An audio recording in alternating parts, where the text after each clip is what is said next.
Bismillahirrahmanirrahim. Assalamualaikum warahmatullahi wabarakatuh. Salam sejahtera, salam Malaysia Madani, salam perpaduan.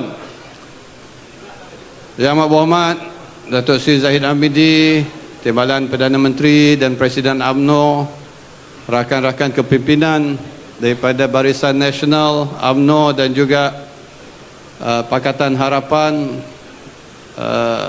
Datuk Amizan, Datuk Seri Amizan, wakil daripada GRS, Barisan Kepimpinan dan penyokong-penyokong Pakatan Harapan dan Barisan Nasional yang saya hormati sekalian.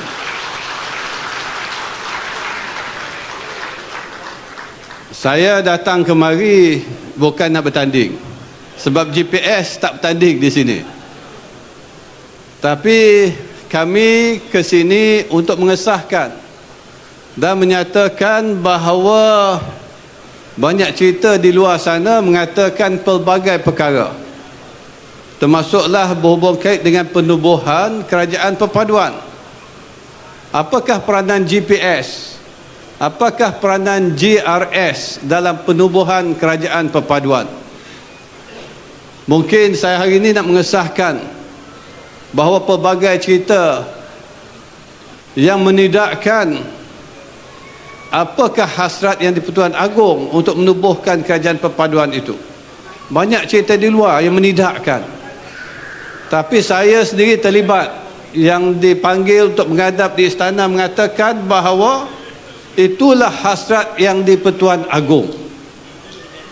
Untuk wujudnya kerajaan perpaduan, malahan kalau dapat semua parti di Malaysia membentuk kerajaan. Itu hasratnya. Tapi malangnya apa yang berlaku ialah Datuk Seri Anwar Ibrahim bersetuju, tapi ada kelompok yang tidak bersetuju, malahan menidakkan juga hasrat yang di-Pertuan Agong dan melawan titah yang di-Pertuan Agong. Dan kami GPS, GRS akur untuk menubuhkan kerajaan perpaduan atas satu hasrat.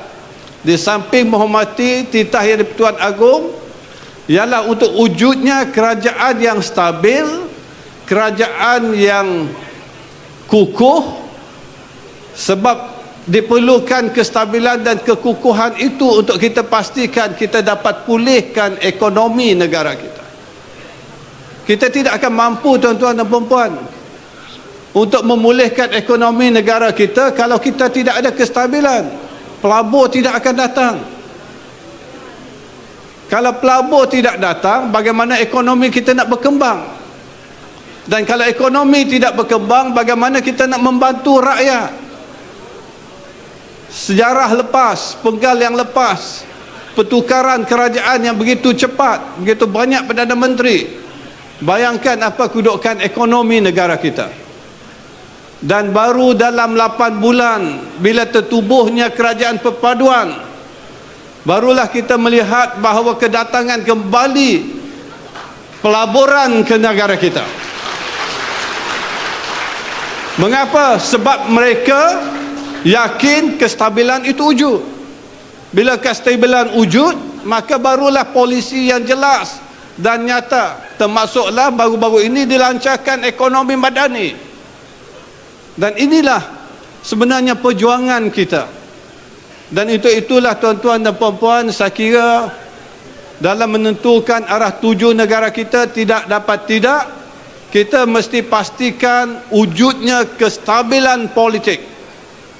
Dengan kestabilan, barulah kita tumpu fokuskan untuk memakmurkan negara kita. Kalau negara makmur, insya-Allah baru kita akan dapat membantu rakyat untuk mensejahterakan rakyat dan mensejahterakan negara kita. Dan itulah komitmen kita dalam kerajaan perpaduan. Dan itulah komitmen GPS. Dan inilah kami turun bersama dengan GRS hari ini untuk mengesahkan bahawa kerajaan perpaduan adalah kerajaan yang komited untuk membangunkan ekonomi negara kita dan memperjuangkan kesejahteraan rakyat. Inilah komitmen kita, tuan-tuan dan puan-puan. Dan kalau kerajaan persekutuan ini dah stabil, dah kuat, tuan-tuan dan puan-puan, Jadi negeri pun kena stabil dan kuat. Kita kena bersama. Jangan nanti kerajaan perpaduan kuat tapi tidak dapat sokongan kerajaan negeri, tidak dapat juga kita membangunkan negara. Maka akan menjadi cabaran untuk kita membantu rakyat. Jadi tidak ada cara lain tuan-tuan dan puan-puan. Tuan-tuan dan puan-puan berjuanglah, bersungguh-sungguh memastikan bahawa negeri sembilan, dan kalau dapat semua negeri yang pilihan raya ini, berilah kemenangan kepada calon-calon Barisan Nasional dan juga Pakatan Harapan. Dan kalau kita bersama tuan-tuan di kerajaan pusat dan kerajaan negeri, insya-Allah lebih mudah kita memperjuangkan matlamat kita untuk wujudkan kestabilan, untuk wujudkan kemakmuran negara, untuk kesejahteraan rakyat.